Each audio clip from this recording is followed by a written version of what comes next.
भाई जो गुरु वचन पे डट गए, कट गए फंद चुरा। मान के जब सतगुरु के साथ जुड़ते हो, एन बिल्कुल सच्ची सुची आत्मा से बात करा करो।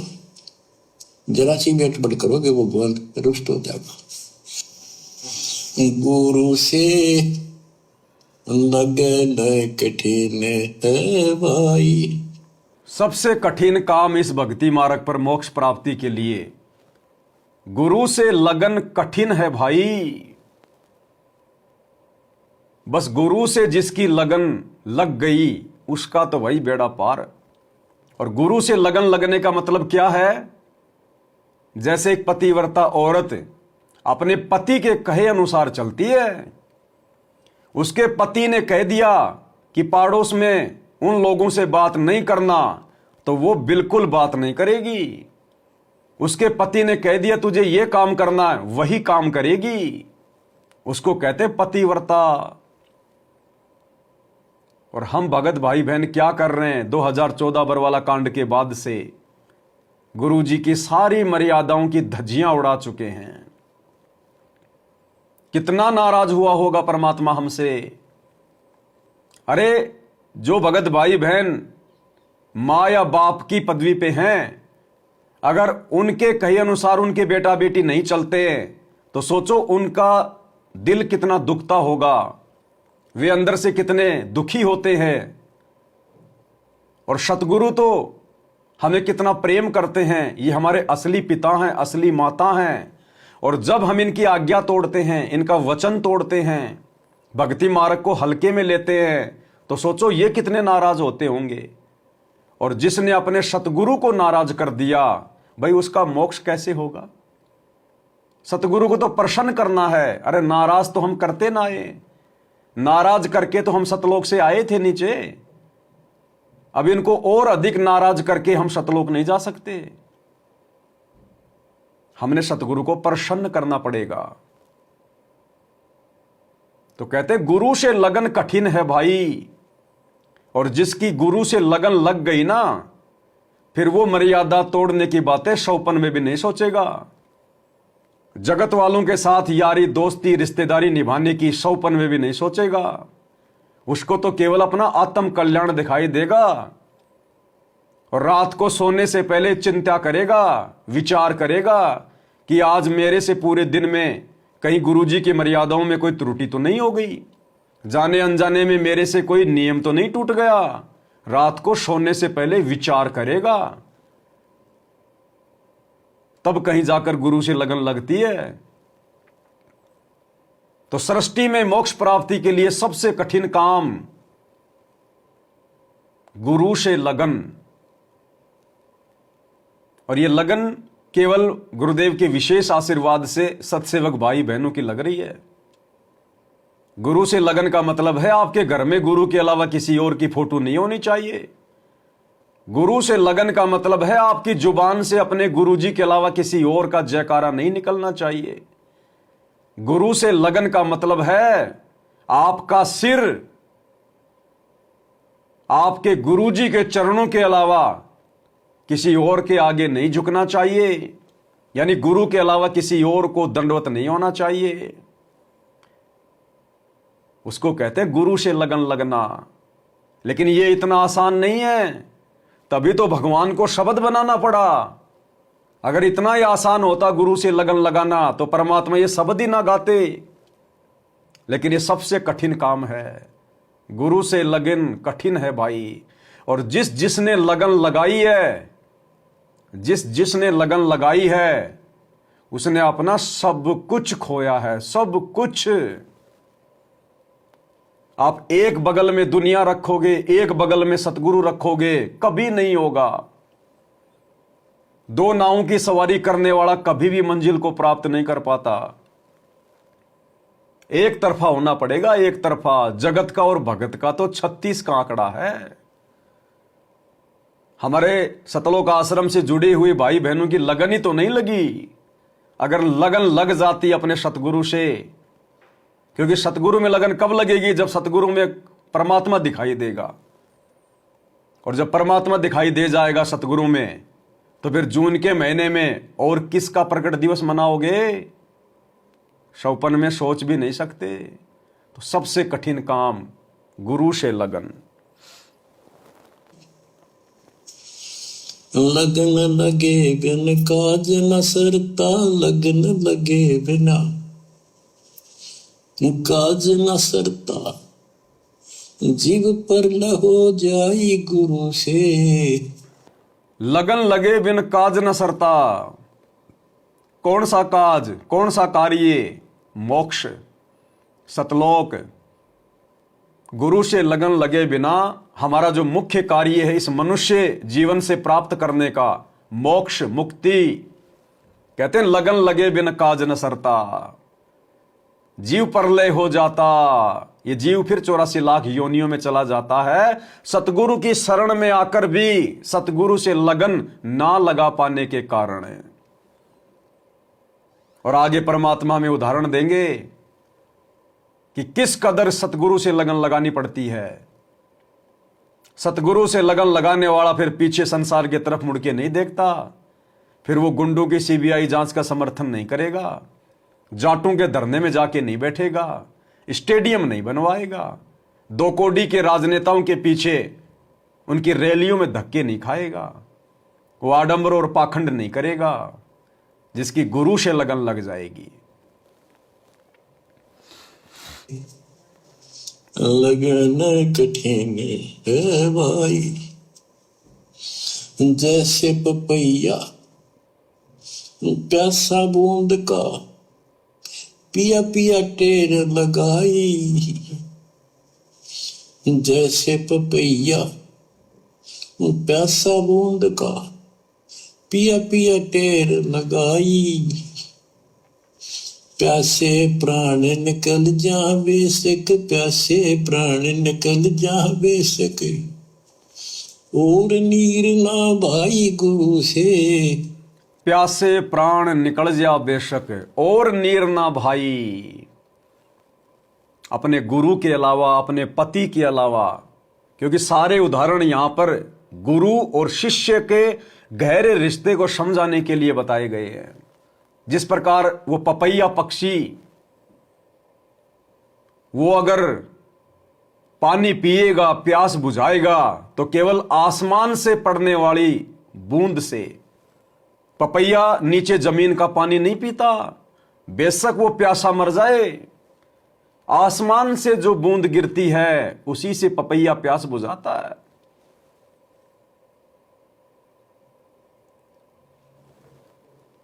बेशक प्राण निकल जा और नीर ना भाई। इसी प्रकार भाई और बहनों,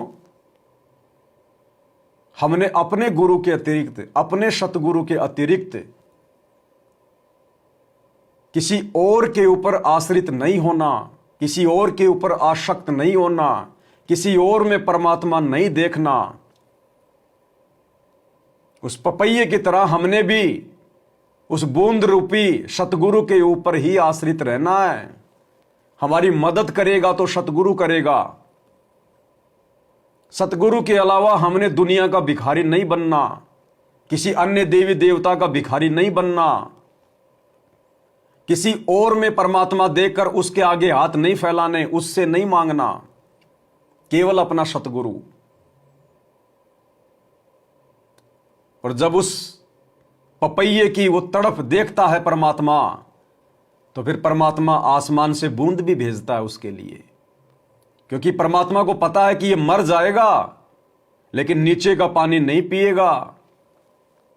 इसी प्रकार जब सतगुरु देख लेगा कि मेरी आत्मा पूर्णतया मेरे ऊपर समर्पित हो चुकी है, मेरे अलावा ये मर जाएगा लेकिन शौपन में भी किसी को नहीं पूजेगा, शौपन में भी किसी को दंडवत नहीं करेगा मेरे अलावा, अपने सतगुरु के अलावा, उसके बाद फिर सतगुरु अपनी आत्मा के सारे रास्ते खोल देता है। परमात्मा फिर पल पल साए की तरह अपने आत्मा के साथ हो जाता है। फिर यह काल ऐसी आत्मा को दुखी नहीं कर सकता। सतगुरु रूपी दीवार इस काल को सामने खड़ी दिखाई देती है, खड़ी, उसके सर में टक्कर लगती है। तो हमने इस कदर पतिव्रता पद पे आना पड़ेगा, अपने गुरु से लगन लगानी पड़ेगी केवल अपने गुरु से, कि केवल मैं और मेरा गुरु, तीसरा कोई बीच में नहीं। चाहे खुद कोई भगवान भी और उतर के क्यों ना आ जाए, वो दाढ़ी मूंछ वाला कबीर भी क्यों ना आ जाए उतर के, वो तो कर है ही नहीं। अगर हमारे गुरुदेव हमारी परीक्षा के लिए उस दाढ़ी मूंछ वाली फोटो का रूप बना लें, तो भी हमने उनकी तरफ झांकना भी नहीं है, देखना भी नहीं है, ये सोचकर कि देखो जी कबीर जी आ गए, कबीर भगवान आ गए ना। अगर इतना भी मन में आ गया ना, उसी समय परमात्मा अंतर्यामी है, रिजेक्ट कर देगा कि मेरे अलावा किसी और में परमात्मा देख रहा है। वो तो अंतर्यामी है, उससे तो मन की बात नहीं छुपती। हम आने वाले 10 साल के बाद में क्या सोचेंगे वो भी सतगुरु को पता है। तो ऐसे अंतर्यामी से फिर छल कपट कैसी। हमें एक भाव हो जाना अपने गुरुदेव से, एक भाव, तब परमात्मा हम पे रजा बख्शेंगे। लगन कठिन है भाई, लगन लगे बिन काज न सरता, लगन लगे बिन काज न सरता, जी परल हो जाई गुरु से। लगन कठिन है भाई, जैसे मृगा शब्द स्नेही, शब्द सुनन को जाई। जैसे मृगा शब्द स्नेही, शब्द सुनन को जाई। शब्द सुने और प्राण दान दे, शब्द सुने और प्राण दान दे, तन की रह सुध नाही गुरु से। परमात्मा ने हिरण का उदाहरण दिया, मृग का। शिकारी एक ऐसी मधुर वाणी जो एक विशेष होती है, वो बजाता है, एक शब्द निकालता है सारंगी से, और उस शब्द के वशीभूत होकर हिरण यानी मृग शिकारी के घुटनों पे अपना सिर रख देता है। हिरण, क्योंकि वो वशीभूत होता है, मजबूर होता है वो। और वो शिकारी उसको पकड़कर फिर क्या क्या करता है, भले मारे, भले खाल उतारे, भले जो मर्जी करे, वो हिरण उस बात की परवाह नहीं करता कि मेरे साथ में शिकारी क्या करेगा। वो शब्द के ऊपर इतना वशीभूत हो जाता है। तो हमारे पूज्य गुरुदेव भगवान ने आज हमें जो शब्द सुना दिए, जो अनमोल ज्ञान हमें दे दिया, जो सत्संग दे दिए, जो मोक्ष का मार्ग बता दिया, अब हमने उस हिरण की तरह अपने गुरुदेव के ऊपर आसक्त होना है, आश्रित होना है, अपने गुरुदेव के चरणों में अपना तन मन धन रख देना है। भले हमारे साथ में कुछ भी बीते, भले समाज हमें कुछ भी कहे, परिवार हमें कुछ भी कहे, अगर हमें सतगुरु समझ में आ गया और अपना आत्मिक जो कल्याण है यदि वो दिखाई दे रहा है, तो फिर हमने किसी की परवाह नहीं करनी, अपने खुद के प्राणों की भी परवाह नहीं करनी।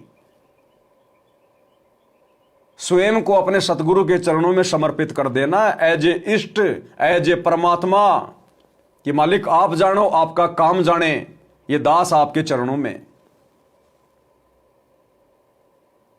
भले कैसी भी परिस्थिति में रखो, जो राखूं त्यों ही रहूं, जो देवो सो खाऊं। कैसे भी रखो परमात्मा, कुत्ता हूं गुरुदेव का, पवन दास का नाम, गले प्रेम की जोड़ी, जहां खैचो तां जाऊं। तो इस कदर हमने अपने गुरुजी के प्रति समर्पित होना होगा।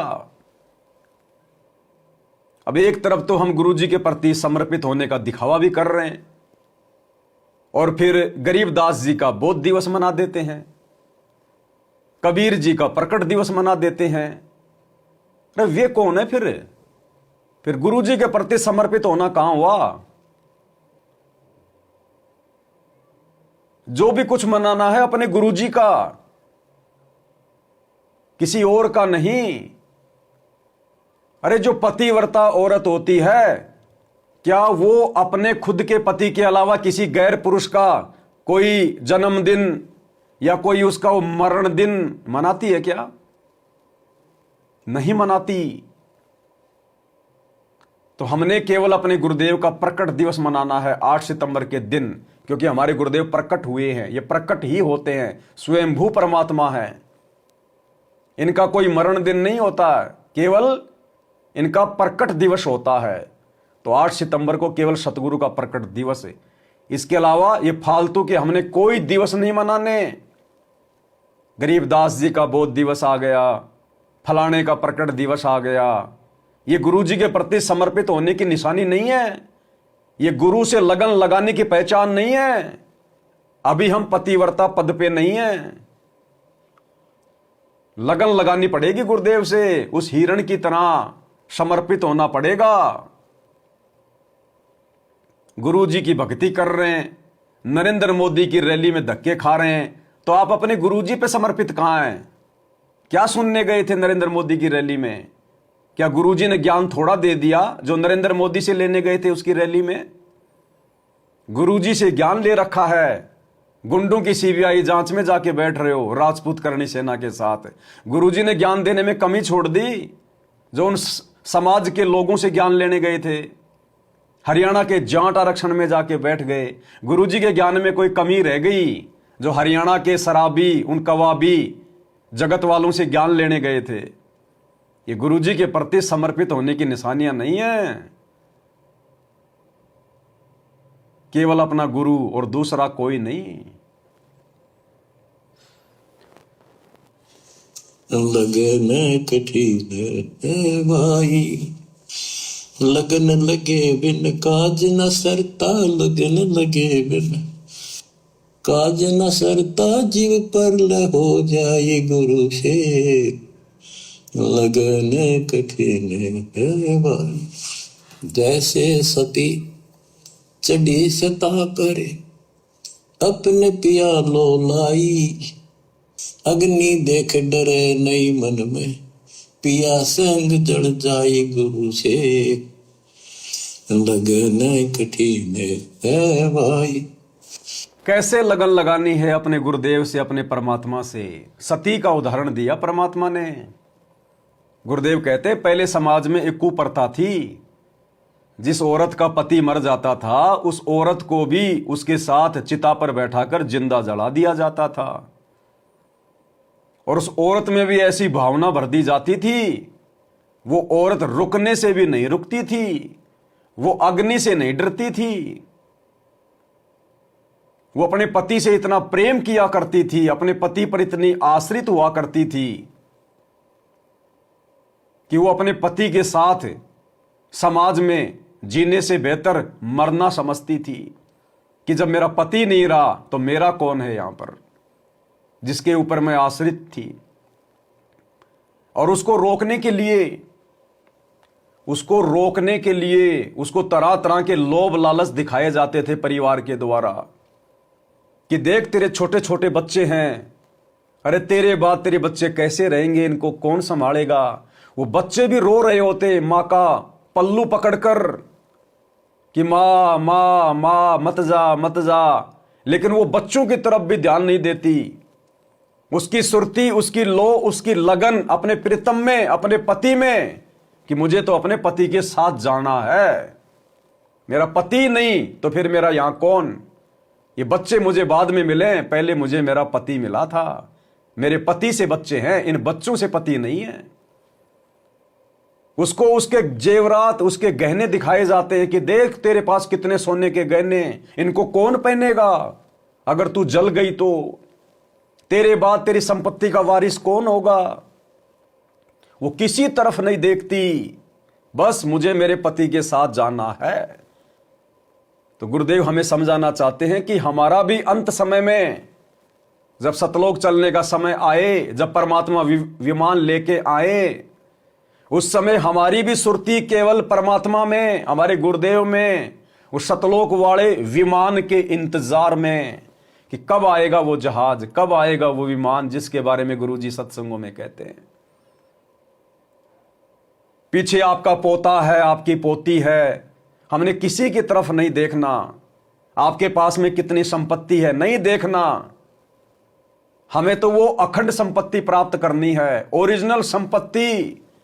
यहां तो गुड्डी, जैसे हमें गुरुदेव भगवान कहते हैं ना कि यहां तो एक गुड्डा गुड्डी का खेल है, गुड्डा गुड्डी का खेल। बचपन में छोटे छोटे बच्चे गुड्डा और गुड्डी से खेलते हैं, छोटे छोटे जो खिलौने होते हैं उनसे खेलते हैं, और कोई उनको तोड़ दे, कोई दूसरा भाई बहन हाथ भी लगा दे तो मरने मारने को तैयार हो जाते थे, रोने लग जाते थे। और परमात्मा कहते हैं जब वो समझदार हो जाता था, जब उसको ओरिजिनल कार कोई लाके दे देता था, उसके बाद फिर वो खिलौनों में उसकी आस्था नहीं बनती थी, बन ही नहीं सकती थी। तो ठीक इसी प्रकार इस ज्ञान से हमारे को सतलोक में वो ओरिजिनल चीजें दिखाई देनी चाहिए कि इस पृथ्वी लोक पर ये जितनी भी चीजें हैं, कार, कोठी, गाड़ी, घोड़े, संपत्ति, बेटा, बेटी, रिश्तेदार, ये सब नकली हैं, मिट्टी है। आज नहीं तो कल मरेंगे। आज मैं मर रहा हूं, कल को ये भी मरेंगे। अगर इन्हीं के चक्कर में, अगर इन्हीं के लोभ लालच में, अगर मैं अपने गुरुदेव भगवान के साथ विमान में बैठ के सतलोक नहीं गया, तो ना मैं रहूंगा, ना जिनके लिए मैं रुक रहा हूं वो रहेंगे। फिर फायदा क्या? तो हमने तो ओरिजिनल हार श्रृंगार करने सतलोक में जाके, वहां पहनेंगे हम हीरे मोती के हार, हीरे मोती लाल के हार, कान में, नाक में, गले में, वहां पर पहने जाते हैं। और कोई कमी नहीं। हमारे बड़े बड़े महल, गुरुदेव ने बताया जितनी बड़ी ये पृथ्वी है ना, इतना तो एक एक आत्मा के पास में एक एक महल है, एक एक महल। इतनी बड़ी बड़ी जगह है हमारे पास में। वहां पे विमान सदा घर के सामने खड़ा बताया परमात्मा ने। ऑटोमेटिक चलने वाला, ऑटोमेटिक दरवाजे खुलते हैं। मन की, मतलब मन तो जैसे एक शब्द है, मतलब जैसा हम सोचेंगे वैसा ही वो चल पड़ेगा। पहाड़ों के अंदर से चला जाएगा, पानी के अंदर से चला जाएगा। वहां कोई एक्सीडेंट नहीं होता, कोई डीजल पेट्रोल की आवश्यकता नहीं है, कोई इंजन की आवश्यकता नहीं है, कोई एयरपोर्ट की आवश्यकता नहीं है। जहां मर्जी वहीं उतार लो, वहीं उसको खड़ा कर लो। कोई काम धंधा नहीं करना, स्कूल में नहीं जाना, मास्टरों के डंडे नहीं खाने, किसी का उधार नहीं लेना, झूठ नहीं बोलना। अखंड सुख, भोजन वहां पे पकाना भी नहीं पड़ता, इच्छा करनी पड़ती है कि मुझे ये खाना है। परमात्मा कहते तुरंत तुम्हारी रसोई में हलचल शुरू हो जाएगी, ऑटोमेटिक सारी चीजें जो है पकना शुरू हो जाएंगी, और सेकंडों में तुम्हारे सामने सुंदर सुंदर थालियों में पूरा भोजन आ जाएगा। चाहे लाख प्रकार के व्यंजनों की इच्छा करो, लाख प्रकार की डिश आ जाएंगी। ओरिजिनल वहां पे हमें परिवार मिलेगा। यहां तो हार्ड मास, टट्टी पेशाब का कोथड़ा हम भी और हमारा ये परिवार भी। और गुरुदेव ने मुक्ति बोध में हमें क्या बताया, क्या समझाया कि जो सुख तुम यहां के भोग विलास में ढूंढ रहे हो, असली भोग विलास का सुख भी तुम्हें सतलोक में मिलेगा। असली भोग वहां है, लेकिन वहां पर यह इंद्रिय वाला भोग नहीं है। वहां पर तो इस इंद्रिय वाले भोग से भी अनंत गुना ज्यादा आनंद है, अनंत गुना ज्यादा आनंद। जैसे आपको एक उदाहरण से समझाता हूं। मान लीजिए शादीशुदा है कोई, और वो अपनी पत्नी के साथ में शारीरिक संबंध बनाता है। वो अपनी उस औरत में उस सुख ढूंढने का प्रयास करता है, लेकिन नहीं मिलता। थोड़ी देर बाद वो कोई फिल्म देखता है या कोई फोटो देखता है, और वहां उसको कोई हीरोइन दिखाई दे जाए तो वो उसमें सुख ढूंढने लग जाएगा। वो क्यों देख रहा है वो फिल्म, उस औरत को क्यों देख रहा है? अगर उस व्यक्ति को अपनी औरत में, अपनी औरत के चेहरे में यदि सुख नजर आ रहा है, सुख मिल गया, तो दूसरी औरतों को क्यों देख रहा है? अपने घर की दीवारों पे हीरोइन की फोटो मार्केट से लाके क्यों चिपका रहा है? फिल्में क्यों देख रहा है? क्योंकि उसको अपनी औरत में सारी वो क्रिया करते करते भी सुख नजर नहीं आ रहा। वो किसी और में सुंदरता देखना चाहता है, किसी और में सुख प्राप्त करना चाहता है, लेकिन यहां वो सुख नहीं मिलेगा। इसलिए परमात्मा कहते हैं सतलोक में जो हंस और हंसनी हैं, एक दूसरे को देखने मात्र से इतनी असीम सुख और आनंद की प्राप्ति होती है जितना हम यहां पर लाखों बार भोग विलास करके भी प्राप्त नहीं कर सकते। और वो अखंड सुख बना रहता है। यहां आपने भोग विलास किया, 2 मिनट समझो आपको आनंद मिला झूठा, और वहां आनंद कभी समाप्ति नहीं होता। परमात्मा कहते हैं सतलोक में प्रत्येक आत्मा के अंतर इतना सुरूर है, इतना नशा है, जैसे 100 बोतल किसी ने शराब की पी रखी हो। जैसे यहां पर कोई एक शराब की बोतल पी लेता है, उसके पैर लड़खड़ाते हैं, मदोस रहता है, कोई चिंता नहीं, कोई टेंशन नहीं, भले ही उसको कोई लाख रुपए मांगता है, क्योंकि हम यहां पर चिंता मिटाने के लिए तो शराब पीते हैं, गम भुलाने के लिए तो शराब पीते हैं। तो आदमी जब शराब पी लेता है और जब तक नशा रहता है, उसको कोई चिंता नहीं कि बच्चों की फीस के पैसे भी नहीं है, वो कर्जदार कर मांगने के लिए आएगा, उसको कहां से दूंगा, घर में शाम का आटा ही नहीं है। जब तक शराब नहीं पी थी तब तक तो उसको सारी चिंता थी, शराब पी ली, जब तक नशा है कोई चिंता नहीं। तो परमात्मा कहते हैं उस सतलोक में जैसे 100 बोतल पी लो, ऐसा नशा तो वहां पर ऑटोमेटिक आत्मा में रहता है, ऑटोमेटिक है। लेकिन वो नशा यहां की तरह ये घटिया नहीं होता कि आदमी को कुछ होश ही नहीं है। वो नशा अलग है, वो मदहोशी अलग है, वो सुरूर अलग है। जैसे नशा तो आदमी शराब की बोतल पी के भी कर लेता है, वो भी एक नशा है। और कोई लड़का किसी लड़की के चक्कर में पड़ के प्यार प्रेम में जो नशा है, वो भी एक नशा है। तो इसी प्रकार सतलोक का नशा सबसे न्यारा, सबसे प्यारा, सबसे सुंदर, सबसे स्वच्छ, सबसे शुद्ध है। लेकिन वो मिलेगा कैसे? जब हम अपने गुरुजी में लगन लगाएंगे। और परमात्मा कहते हैं भाई ये बड़ा मुश्किल काम है, गुरु से लगन कठिन है भाई, और लगन लगे बिन बात ना सरती। और जब तक लगन नहीं लगेगी तब तक तुम वो प्राप्त नहीं कर पाओगे, चाहे कितनी भक्ति कर लो। और लगन लगेगी, यहां की झूठी लगन जो हम लगा के बैठे हैं, धन से, संपत्ति से, अन्य जो परिवारजन हैं उनसे, ये झूठी लगन हमने ज्ञान को आधार बना के त्यागनी पड़ेगी। रहना तो परिवार में पड़ेगा, जिम्मेदारियां भी निभानी पड़ेंगी, काम धंधा भी करना पड़ेगा, लेकिन सुरती केवल सतलोक में अपने गुरुजी के चरणों में और पतिव्रता पद पे रहते हुए, अपने गुरु के अलावा किसी को दंडवत नहीं, किसी का जयकारा नहीं, किसी की फोटो नहीं, किसी का कोई प्रकट दिवस नहीं, तब हमारी लगन मानी जाएगी गुरुजी में। जैसे वो सती स्त्री, उसको जब वो अग्नि में जलने के लिए जाती है, उस समय उसको रोका जाता है, तरह तरह के लोभ लालच दिखाए जाते हैं, उसका परिवार सामने लाके खड़ा कर दिया जाता है, लेकिन वो किसी की नहीं सुनती कि मुझे तो जलना अपने गुरुजी के साथ। तो इसी प्रकार भाई और बहनों, आप और हमारी लगन भी हमारे पूज्य गुरुदेव में उस सती की तरह होगी, तभी हमारी बात बनेगी। लगन लगे बिन काज न सरता, लगन लगे बिन काज न सरता, जीव पर ले हो जाई गुरु से।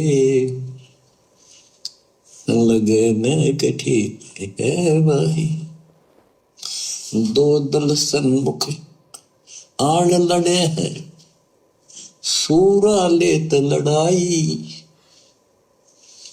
दो दल सम्मुख जब आन लड़े हैं, सूरवीर सूरा लेत लड़ाई। टूक टूक हो गिर धरती पे, टूक टूक हो गिर धरती पे, मैदान छोड़ ना जाई गुरु से। दो दल आन मिले हैं सन्मुख, और सूरा लेत लड़ाई। आज आप और हम भगत भाई बहन सतगुरु से उपदेश लेने के बाद इस स्थिति में आ चुके हैं। दो सूरवीर कौन है यहां पर? जगत और भगत। यानी सतगुरु से उपदेश लेने के बाद, भक्ति मार्ग पर आने के बाद आप और हमारी मर्यादा, नियम, परंपराएं जगत वालों के नियम और परंपराओं से बिल्कुल विपरीत हो जाती हैं। आप और हमारा बात बात पे टकराव होगा जगत के साथ, रिश्तेदारों के साथ जो अनुपदेशी हैं। तो परमात्मा कहते हैं उस जंग में वही जीतेगा जो सूरवीर होगा। सूरा लेत लड़ाई, टूक टूक हो गिरे धरती पर मैदान छोड़ना जाई। भले भगत को कितना ही संघर्ष करना पड़े, कितनी चुनौतियों का सामना करना पड़े, घर छूट जाए, परिवार छूट जाए, समाज छूट जाए, लेकिन परमात्मा कहते हैं भगत कभी भी भक्ति मार्ग रूपी मैदान को नहीं छोड़ेगा, अपने गुरुजी के चरणों को नहीं छोड़ेगा, मर्यादा नहीं तोड़ेगा, भले खुद टूट जाएगा। और जब भगत इतना दृढ़ निश्चय कर लेता है गुरु वचन को निभाने का, फिर परमात्मा ऐसी आत्मा को टूटने नहीं देता, क्योंकि हम समर्थ की शरण में हैं। परमात्मा कहते हैं जैतू चाले एक कदम में चालू कदम 60, और जैतू हो जा काठ का मैं हो जाऊं लोहे की लाठ। तो सतगुरु हमारी पीठ पीछे खड़ा है डंडा लेके, और सतगुरु के आगे फिर यह काल कांपता है, फिर यह मैदान छोड़ के भाग जाता है। लेकिन सतगुरु कब साथ देगा? पहले सतगुरु भगत को देखेगा, भगत कितना दृढ़ है। ऊपर से तो हम दृढ़ दिखाई दे रहे हैं, अंदर हमारे कमजोरी आ गई, समाज के आगे झुकने की, मर्यादा तोड़ने की। अगर मन में भी विचार आ गया मर्यादा तोड़ने का किसी भी कारण से, कि अगर मैं ऐसा नहीं करूंगा तो मेरा बाप मुझे घर से निकाल देगा, मेरे बाप की जमीन में मुझे हिस्सा नहीं मिलेगा, मकान में मेरे को हिस्सा नहीं मिलेगा, मेरी नौकरी छूट जाएगी। अगर जरा भी कच्चापन आ गया, जैसे राजा सिकंदर लोदी में आ जाया करता था, जनता के दबाव में आ जाता था अपना राज्य हाथ से निकलने के डर के कारण, और बार बार अपने परमात्मा के साथ में बदतमीजियां करता था, अपने हाथों से हथकड़ियां पहना देता था अपने गुरुजी को।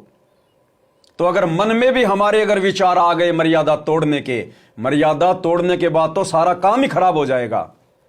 अगर विचार भी आ गए, कमजोरी भी आ गई, अगर जरा भी हमने गुरुजी पे अविश्वास प्रकट कर दिया, उसी समय हमारा काम बिगड़ जाएगा। फिर ये गुरु से लगन नहीं लगी हमारी। और गुरुदेव भगवान कह रहे हैं तू एक बार आने तो दे उस समस्या को। सतगुरुदेव भगवान कहते हैं कि तेरे सामने जो भी समस्या आ रही है, जो भी परिस्थिति आ रही है नाम लेने के बाद, अरे तू एक बार अपने गुरुजी पर विश्वास तो करके देख, एक बार तू उस परिस्थिति को आने तो दे, देखते हैं तेरा क्या बिगाड़ेगी वो परिस्थिति। परमात्मा कहते हैं तुम हाथी पे बैठे हो, फिर भैया कुत्ते का डर काहे का, हस्ती चढ़ डरिए नहीं जय स्वान बुकाई। फिर हमने दुनिया से डरना नहीं, घबराना नहीं, क्योंकि गलत हम कुछ करेंगे नहीं, क्योंकि हम भगत हैं। हां, यदि हम ही गलत करेंगे, हमारे मन में कोई दोष है, हमने कोई चोरी कर ली, जारी कर ली, छल कपट कर लिया, किसी के साथ धोखाधड़ी कर ली, फिर आप चाहे गुरुजी को कितना ही पुकार लेना, 1% भी मदद नहीं होगी। और यदि हम सही हैं, दृढ़ हैं, सच्चे हैं, और दुनिया हम पे 1000 लांछन लगा रही है, उस समय अपने गुरुजी पे विश्वास करके देखो, परमात्मा पीछे खड़ा दिखाई देगा, पीछे। तो परमात्मा कहते हैं एक बार उस समस्या को आने तो दे, देखते हैं वो समस्या बड़ी है या फिर तेरा गुरु बड़ा है। लेकिन हम लोग पहले डर जाते हैं, पहले घबरा जाते हैं, फिर परमात्मा देख लेता है भगत में कच्चापन आ गया, ये ऑटोमेटिक नियम है, फिर परमात्मा वहां से हट जाता है। तो हमने दृढ़ विश्वास अपने गुरुजी पे करना होगा। और एक बार जिसने ये रिहर्सल कर ली, फिर हमारा दिल खुल जाएगा, फिर हम दृढ़ हो जाएंगे, फिर विश्वास हो जाएगा कि गुरुजी खड़े हैं, अब कोई टेंशन नहीं है। लेकिन एक बार दृढ़ता प्राप्त करने के लिए आपने दृढ़ता दिखानी पड़ेगी। देखते हैं हो जाएगा, जो होगा सो होगा यार, क्या होगा, नौकरी तो छूटेगी, भाड़ में जाओ, छूट जाने दो। एक बार हिम्मत तो करके देखो। जब ऐसी कोई विशेष समस्या आती है, मर्यादा तुड़वाने वाली, वो गुरुजी की तरफ से हमारी परीक्षा होती है। गुरुजी की तरफ से परीक्षा,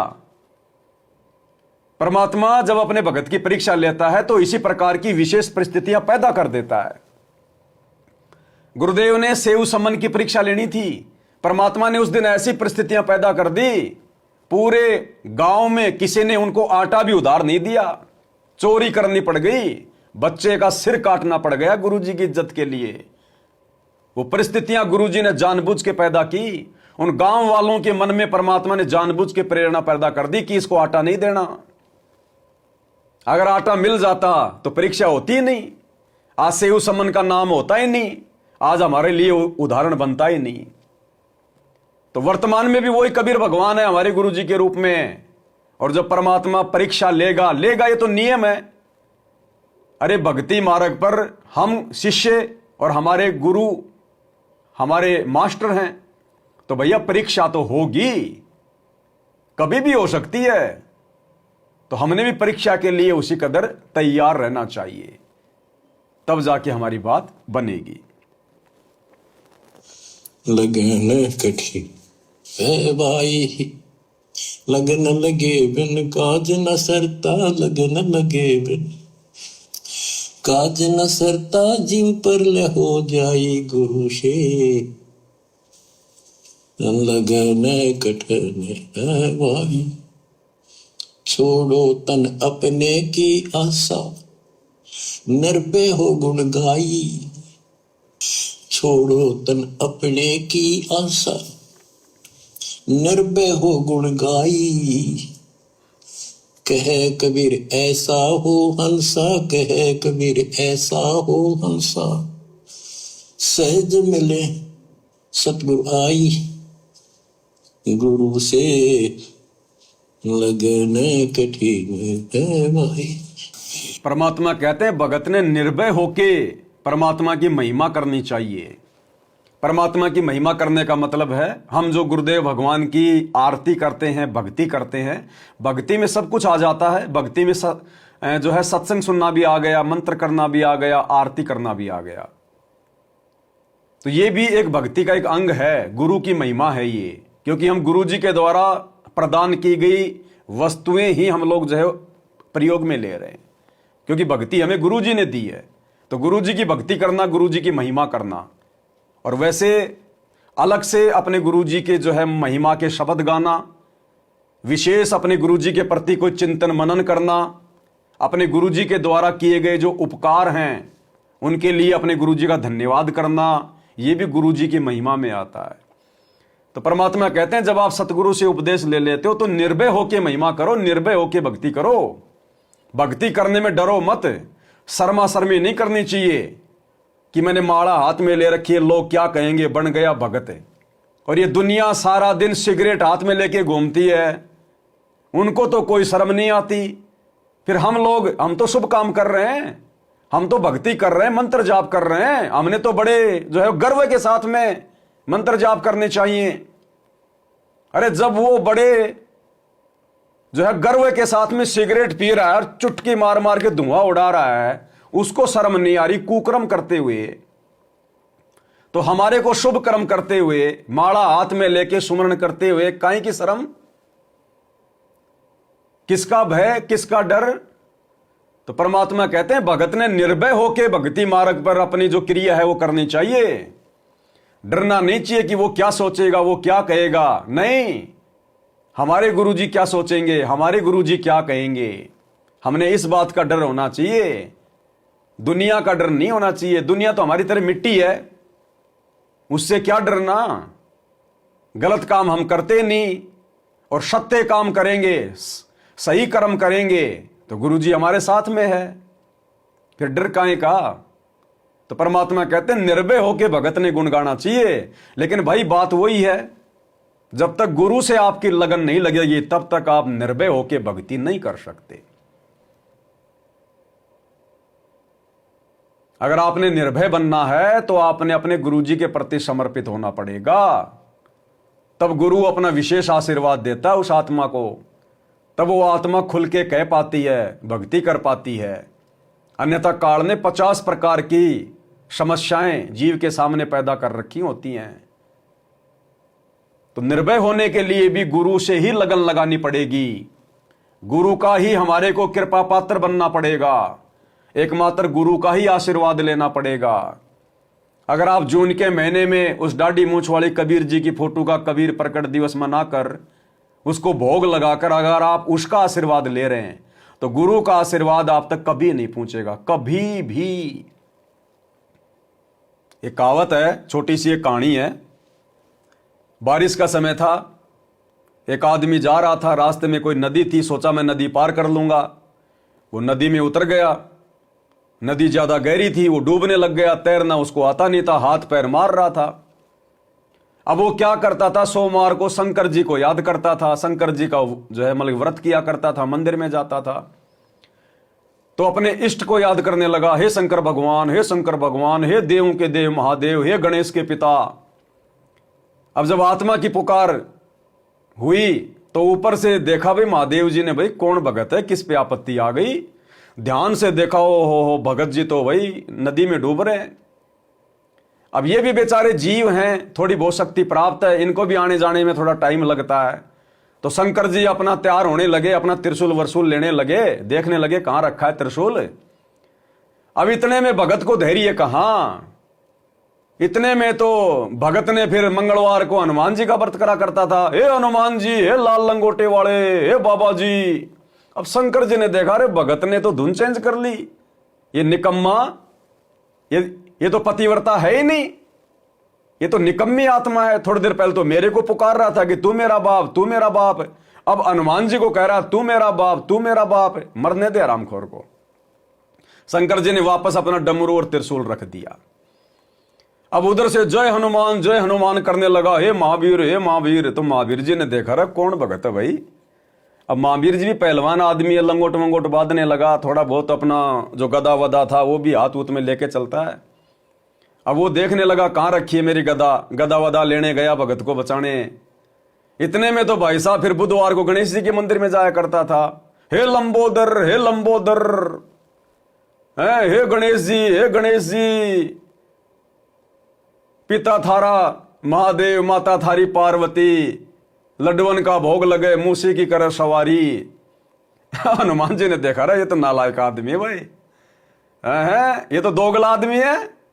थोड़ी देर पहले तो मेरे को अपना बाप कह रहा था, अब ये गणेश जी को अपना बाप बना रहा है। मरने दे आरामखोर को। तो भाई और बहनों, कहने का मतलब है, जैसे ही ऊपर से उसकी सहायता करने के लिए कोई चलता, तुरंत वो दूसरी धुन पकड़ लेता, अंत में वो डूबा, मरा। तो इसी प्रकार भाई और बहनों, 8 सितंबर के दिन तो इन सतलोक आश्रमों में अपना बाप बना लिया जाता है सतगुरु रामपाल जी को, उनका अवतरण दिवस मना के। थोड़े दिन बाद में जून के महीने में अपना बाप बना लिया जाता है उस दाढ़ी मूछ वाली कबीर जी की समझे जाने वाली मुर्दा फोटो को। कुछ दिनों बाद अपना बाप बना लिया जाता है गरीबदास जी का बोध दिवस मना के। तो बताओ भगवान कैसे सुनेगा। ये अपने गुरुजी में लगन लगाना थोड़ी है, ये तो वैश्या भक्ति है, वैश्या भक्ति। हमारे तो अनेकों पति हो गए, हमारी लगन हमारे गुरुजी में कहां रही। तो परमात्मा कहते हैं गुरु से लगन कठिन है भाई। तो ये सतलोक आश्रमों से जुड़े हुए भाई बहनों की अभी तक अपने गुरु में लगन लगी नहीं है। लगन तो सत्सेवकों की लगी है। अगर कोई सारी संपत्ति दे दे, पूरे ब्रह्मांड दे दे, 21 ब्रह्मांड, ये छोटा मोटा मंत्री प्रधानमंत्री का पद तो छोड़ो, ये तो बीड़ी सिगरेट के धुएं का जैसा है। अगर कोई 21 ब्रह्मांड का राज भी दे दे तो भी हम अपने गुरुजी के अलावा उस दाढ़ी मूंछ वाली कबीर जी की फोटो को अपने लॉकेट में भी नहीं डाल सकते। उसका कबीर प्रकट दिवस मनाना तो सपने जैसी बात है। हम उस फोटो को दंडवत भी नहीं करेंगे। अगर 21 ब्रह्मांड का भी राज दे दिया जाए तो तब परमात्मा प्रसन्न होता है। इसको कहते हैं नुक्ते ऊपर रीजेगा रे, करोड़ कर्म जल जाएं तुम्हारे। ये होता गुरु से लगन लगाना। कोई हमें कहे कि फला फला राजनेता की रैली है, चलो उसका भाषण सुन के आते हैं, उसकी रैली में चलते हैं। अगर हमें देश का प्रधानमंत्री बना दिया जाए तो भी हम उस तरफ मुंह करके भी नहीं सोएंगे। उसकी रैली में जाना तो बहुत दूर की बात है। यह होता है गुरु से लगन लगाना, गुरु की आज्ञा में चलना। गुरु की आज्ञा आवही, गुरु की आज्ञा जाए। कहे कबीर उस भगत को तीन लोक भय नाए। यह होता है गुरु से लगन लगाना। इसलिए गुरुदेव कह रहे हैं कि गुरु से लगन कठिन है भाई। देख लो इन आश्रमों में कैसे राजनेताओं के पीछे दौड़ते हैं मक्खी मच्छर की तरह, कैसे रैलियों में धक्के खाते रहते हैं, आरक्षणों में धक्के खाते हैं, गुंडों की सीबीआई जांच में जैसा उनका कोऑर्डिनेटर कह देता है वैसा ही करने लग जाते हैं, जैसा पीला पर्चा निकाल दिया वैसा ही करने लग जाते हैं। खुद की बुद्धि है ही नहीं। ज्ञान को तो खुट्टी पे टांग रखा है, ज्ञान आधार बनाना तो बहुत दूर की बात है। तो कैसे गुरु से लगन लगेगी? और नहीं लगी तो यही धक्के खाएंगे फिर। बच्चों, इतने अजब गजब के प्रमाण दिए हैं और इतनी लगन आपकी लगनी चाहिए। कहते हैं परमात्मा ने कहा कि जैसे पपैया एक पक्षी होता है, वो केवल आकाश से बरस रही बूंदों को का पानी ही पीता है, वो मिले तो पिएगा और पृथ्वी का जल वो नहीं पी सकता, बेशक मर जा पीवा नहीं। इसी प्रकार अपने कबीर भगवान के अतिरिक्त, अब कबीर भगवान कौन है? सतगुरु रामपाल जी अपने कबीर भगवान के अतिरिक्त किसी और की पूजा नहीं करेंगे, किसी और की भक्ति नहीं करेंगे। वो कबीर प्रकट दिवस नहीं मनाएंगे जून के महीने में नकली कबीर का। तो गुरुदेव कह रहे हैं इसी प्रकार अपने कबीर भगवान के अतिरिक्त या फिर अपने गुरु के अतिरिक्त, क्योंकि गुरु ही हमारा कबीर है, कबीर ही हमारा गुरु है, लेकिन वो दाढ़ी मूछ वाला हमारा कुछ भी नहीं है। भाई जो गुरु बचन पे डट गए, कट गए फंद 84।